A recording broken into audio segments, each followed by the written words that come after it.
Hi friends, welcome to MTM political talk.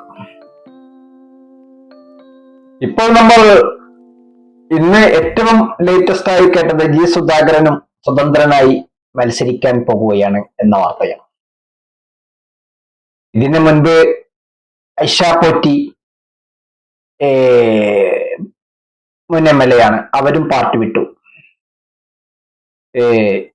G Sudhakaran, V Kunhikrishnan ഇവർ രണ്ടുപേരും സ്വതന്ത്രരായി മത്സരിക്കുന്നു എന്ന വാർത്ത കേൾക്കുന്നു. PK ശശിയും സ്ഥാനാർത്ഥി സാധ്യതകൾ തേടുകയാണ്. മലമ്പുഴയിൽ VS-ന്റെ മുൻ പേഴ്സണൽ അസിസ്റ്റന്റ് സുരേഷ്, അദ്ദേഹവും പാർട്ടി വിടാൻ പോകുന്നു എന്നൊക്കെയുള്ള വാർത്തകൾ. അത് വിട്ടു എന്ന് തന്നെയാണ് അതിൽ നിന്ന് വ്യക്തം. ബേപ്പൂരിൽ PV അൻവർ പ്രചരണം തുടങ്ങിക്കഴിഞ്ഞു. അതും പിണറായി വിജയന്റെ വളരെ അടുത്ത ഒരു സന്തത സഹചാരിയായിട്ട്.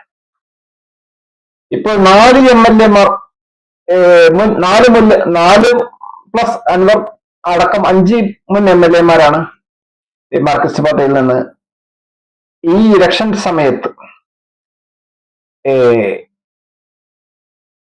വിട്ടിരിക്കുന്നത്. അൻവർ അദ്ദേഹം MLA സ്ഥാനം രാജിവെച്ചു.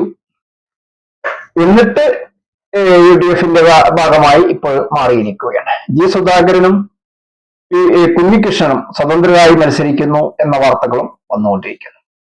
ഏതായാലും ഇത് മാർക്സിസ്റ്റ് പാർട്ടിയെ സംബന്ധിച്ചിടത്തോളം അടുത്ത കാലത്തൊന്നും കേട്ടുകേൾവിയില്ലാത്ത ഒരു കൂടിവിട്ട് കൂറുമാറലാണ്. ഇതിനു മുമ്പ് ദേവികുളത്തെ മുൻ MLA S രാജേന്ദ്രൻ പാർട്ടി വിട്ടു, അദ്ദേഹം NDA-യിൽ ചേർന്നു. ആലപ്പുഴയിൽ ജി സുധാകരൻ ഇന്ന് വാർത്താ സമ്മേളനം നടത്തി അദ്ദേഹം സ്വതന്ത്രനായി മത്സരിക്കും എന്ന് പറഞ്ഞു. ഒരു പാർട്ടിയിലും ഒരു മുന്നണിയിലും ചേരില്ല എന്നൊക്കെ പറയുന്നുണ്ടെങ്കിലും അത് UDF-ന്റെ പിന്തുണയോടുകൂടി തന്നെയായിരിക്കും ആ മത്സരം എന്ന് തന്നെയാണ് നമുക്ക് മനസ്സിലാക്കാനുള്ളത്. മത്സരിക്കുന്നുണ്ടെങ്കിൽ അത് UDF പിന്തുണയോടെ തന്നെയായിരിക്കും. ഇപ്പോൾ ഈ സാഹചര്യത്തിൽ 4 മുൻ MLA-മാരാണ് ഇപ്പോൾ മാർക്സിസ്റ്റ് പാർട്ടി വിട്ടിരിക്കുന്നത്.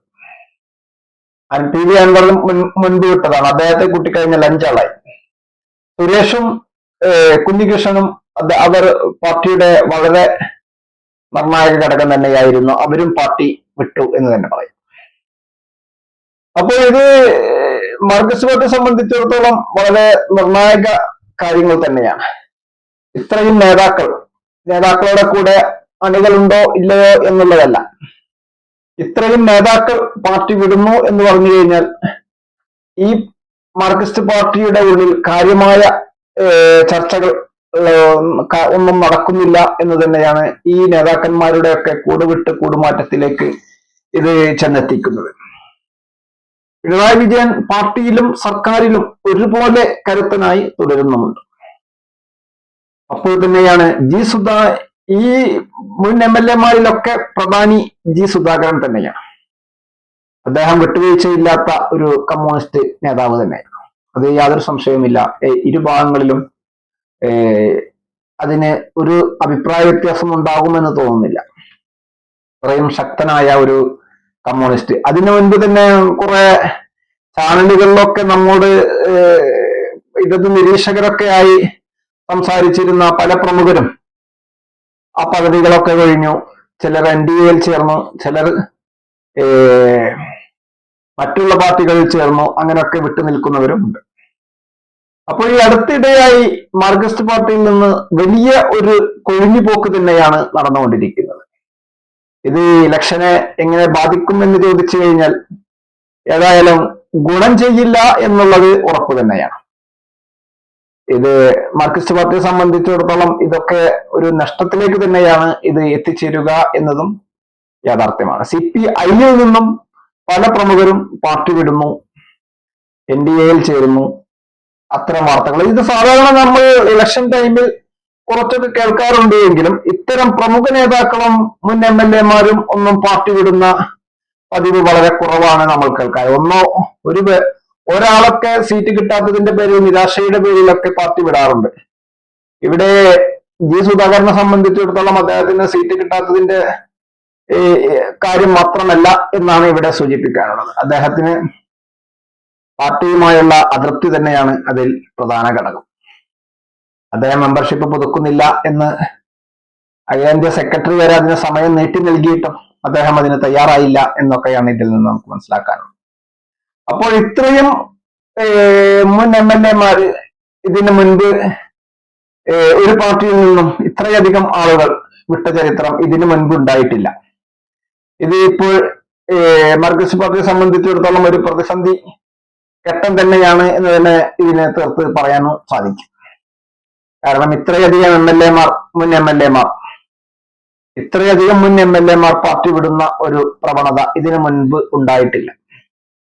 എല്ലാ പാർട്ടികളിലും ഇലക്ഷൻ സമയത്ത് സീറ്റ് കിട്ടാത്തവരും അതൃപ്തരും ഒക്കെ കൂടുവിട്ട് കൂടുമാറുന്ന ഒരു സമ്പ്രദായം എല്ലാ സ്റ്റേറ്റിലും ഉണ്ട്, അത് കേരളത്തിലും ഉണ്ട്. എങ്കിലും ഇത്രയധികം പേർ ഒന്നിച്ച് ഘട്ടം ഘട്ടമായി നേതാക്കന്മാരും മുൻ MLA-മാരും ഒക്കെ കൂടുവിട്ട് കൂടുമാറുന്ന ഒരവസ്ഥയിലേക്കാണ് ഇപ്പോൾ മാർക്സിസ്റ്റ് പാർട്ടി എത്തിയിരിക്കുന്നത്. ഇതിന്റെ ഗുണം പ്രത്യാഘാതം ഏതായാലും മാർക്സിസ്റ്റ് പാർട്ടിയെ സംബന്ധിച്ചിടത്തോളം അത് കുറച്ച് കടുത്തത് തന്നെയായിരിക്കും എന്നതിൽ തർക്കവുമില്ല. പിന്നെ നേതാക്കന്മാരൊക്കെ പല ന്യായങ്ങളും പറയുന്നുണ്ട്, പല പ്രസ്താവനകൾ നടത്തുന്നുണ്ട്. എങ്കിലും ഒരു നേതാവിന്റെ കുറവ് അത് ഒരു ജില്ലയിൽ ബാധിക്കുന്ന അത്ര സ്വാധീനമുള്ളവരും ഇതിലുണ്ട്. അപ്പോൾ ജി സുധാകരനെ സംബന്ധിച്ചിടത്തോളം അദ്ദേഹത്തിന് ആലപ്പുഴ ഒരു വികാരമായ സ്വാധീനം ഉള്ള ഒരു ജില്ല തന്നെയാണ്, അതിൽ യാതൊരു തർക്കവുമില്ല. അപ്പോൾ അതേമാതിരത്തെ നേതാക്കന്മാരൊക്കെ ഈ പാർട്ടി വിടുന്നവരിലുണ്ട്. കണ്ണൂരിൽ നിന്ന് വി കുഞ്ഞികൃഷ്ണനും അദ്ദേഹവും പ്രാദേശികമായി അദ്ദേഹത്തിനും സ്വാധീനമുള്ള ആള് തന്നെയാണ്. അപ്പോൾ ഇവരൊക്കെ പാർട്ടി വിടുമ്പോൾ മറ്റു UDF-മായി സഹകരിച്ച് മത്സരിക്കുമ്പോൾ, ഇതിലിപ്പോൾ UDF-മായി സഹകരിച്ച് മത്സരിക്കുവാൻ പ്രത്യക്ഷത്തിൽ ഐഷ പോറ്റിയും PV അൻവറുമാണ് ഇപ്പോൾ നിലവിൽ തീരുമാനമെടുത്ത് മുന്നോട്ട് വന്നിട്ടുള്ളത്. മറ്റുള്ളവർ അതേമാതിരി എസ് രാജേന്ദ്രൻ NDA-യിൽ സ്ഥാനാർത്ഥിത്വം ഉറപ്പിച്ചു എന്ന് തന്നെ വേണമെങ്കിൽ പറയാം. അദ്ദേഹം NDA-യിലും ഉറപ്പിച്ചിരിക്കുകയാണ്. ബാക്കിയുള്ളവരൊക്കെ കുഞ്ഞികൃഷ്ണനും സുധാകരനും ഒക്കെ സ്വതന്ത്രനായി മത്സരിക്കും എന്നും ആണ് കേൾക്കുന്നത്. PK ശശിയുടെ കാര്യത്തിൽ അദ്ദേഹത്തിന് സ്ഥാനാർത്ഥിത്വം സാധ്യത കൂടുതലാണ്. സുരേഷിന്റെ കാര്യത്തിലും ഏകദേശം ഒരു ധാരണയിലെത്തി എന്നൊക്കെയാണ് ഇപ്പോൾ മനസ്സിലാക്കുന്നത്. ഇതൊക്കെ UDF-ന്റെ സ്ഥാനാർത്ഥി പ്രഖ്യാപനങ്ങൾ വന്നു കഴിഞ്ഞാലാണ് ഈ ചിത്രത്തിനൊക്കെ ഇതിനൊക്കെ ഒരു വ്യക്തമായ ചിത്രം നമുക്ക് മനസ്സിലാക്കാനും സാധിക്കുകയുള്ളൂ. ഏതായാലും ഇത്രയും കൂടുതൽ നേതാക്കന്മാർ ഒന്നിച്ച് കൂടുവിട്ട് കൂടുമാറുമ്പോൾ അത് ഏതായാലും പാർട്ടിക്ക് ഗുണം ചെയ്യില്ല എന്നതിൽ യാതൊരു തർക്കവുമില്ല. അത് പാർട്ടിക്ക് ദോഷം എത്രമാത്രം ചെയ്യും എന്നുള്ളത് ഇനി നമുക്ക് ഇലക്ഷൻ വരെ കാത്തിരിക്കേണ്ടി വരും. ഏതായാലും ഗുണത്തെക്കാളേറെ ദോഷം തന്നെയായിരിക്കും ഇതുകൊണ്ട് ഉണ്ടാവുക എന്നതിൽ യാതൊരു തർക്കവുമില്ല. അപ്പോൾ ഈ നേതാക്കന്മാരോ അല്ലെങ്കിൽ കൂടുവിട്ട് കൂടുമാറുന്നവരെയൊക്കെ പിടിച്ചു നിർത്താൻ നേതൃത്വത്തിന് കഴിയുന്നില്ല എന്നതും ഒരു യാഥാർത്ഥ്യമാണ്. ഇനി ഇവരൊക്കെ ആരൊക്കെ മത്സരിക്കും എന്നതിൽ ഒരു വ്യക്തത ഇനിയുള്ള ദിവസങ്ങളിൽ വരും. ഇതിൽ ഇപ്പോൾ PV അൻവറെ ഒരു പ്രചരണം തുടങ്ങി കഴിഞ്ഞ ഐഷ പോറ്റിയുടെ സ്ഥാനാർത്ഥിത്വം ഏകദേശം ഉറപ്പായ പ്രഖ്യാപനങ്ങൾ മാത്രമാണ് ബാക്കിയുള്ളത്. അത് UDF-ന്റെ ലിസ്റ്റ് വരുമ്പോഴായിരിക്കും അതിന്റെ പ്രഖ്യാപനങ്ങൾ ഉണ്ടാവുക. എങ്കിൽ അവർ സ്ഥാനാർത്ഥിത്വം ഉറപ്പിച്ചു കഴിഞ്ഞു.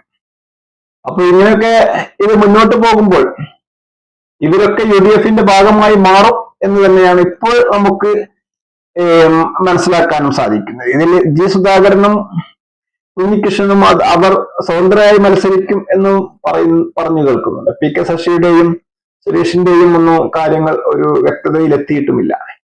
എങ്കിലും ഇവർക്കൊക്കെ സ്ഥാനാർത്ഥിത്വം ഉറപ്പിക്കുമ്പോൾ UDF-ൽ ഈ സീറ്റ് മോഹിച്ചിരിക്കുന്നവർക്കും അവരുടെ ഒരു കൂടുമാറ്റം ഇനി ഉണ്ടാകുമോ എന്നുള്ളതാണ് ഇനി ചിന്തിക്കേണ്ടത്.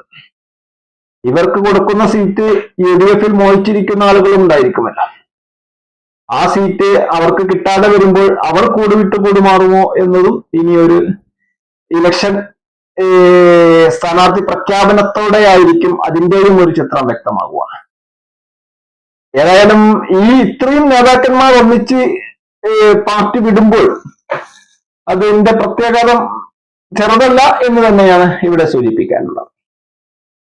ഇതിനു മുൻപ് ഇത്തരം ഒരു അവസ്ഥ ഇങ്ങനത്തെ ഇത്രയും ഒന്നിച്ച് കൂടുവിട്ട് കൂടുമാറുന്ന ഒരു കാര്യം ഇതിനു മുൻപ് ഉണ്ടായിട്ടില്ല എന്ന് തന്നെയാണ് കേരള രാഷ്ട്രീയത്തിന്റെ ചരിത്രത്തിലൂടെ നമുക്ക് കണ്ണോടിച്ചു കഴിഞ്ഞാൽ മനസ്സിലാക്കാനും സാധിക്കുക.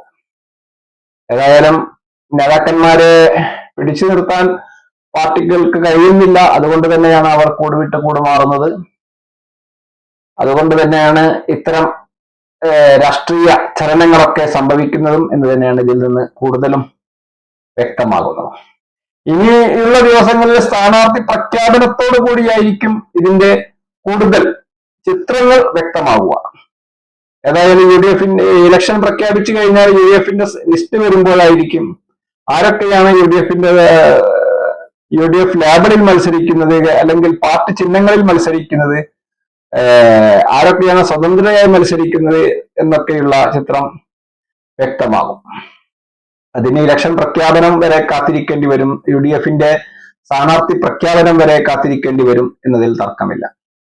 പക്ഷെ ഇവരൊക്കെ ശക്തമായ മത്സരം കാഴ്ചവെക്കാൻ സാധിക്കുന്നവർ തന്നെയാണ്, അതിൽ യാതൊരു തർക്കവുമില്ല. ഏതായാലും ഇനിയുള്ള ദിവസങ്ങളിൽ ഈ ഇലക്ഷൻ പ്രഖ്യാപനത്തോടുകൂടി UDFന്റെ ലിസ്റ്റ് വരുന്നതോടുകൂടി ഇതിന്റെയൊക്കെ ഒരു ചിത്രം വ്യക്തമാകും. അപ്പോൾ നമുക്ക് വീണ്ടും ഇതേ വിഷയവുമായി തന്നെ വീണ്ടും കണ്ടുമുട്ടാം. ഏതായാലും ഈ വീഡിയോ മുഴുവനായും വീക്ഷിച്ച താങ്കൾക്ക് നന്ദി. താങ്കൾ ഈ ചാനൽ ഇതുവരെ സബ്സ്ക്രൈബ് ചെയ്തില്ലെങ്കിൽ സബ്സ്ക്രൈബ് ചെയ്യുവാനും അഭിപ്രായ നിർദ്ദേശങ്ങൾ എന്താണെങ്കിലും കമന്റ് ബോക്സിൽ രേഖപ്പെടുത്താനും ലൈക്ക് ചെയ്യാനും ഉറപ്പിക്കാനും അടുത്തൊരു വീഡിയോയുമായി വീണ്ടും കണ്ടുമുട്ടാം. നന്ദി, നമസ്കാരം.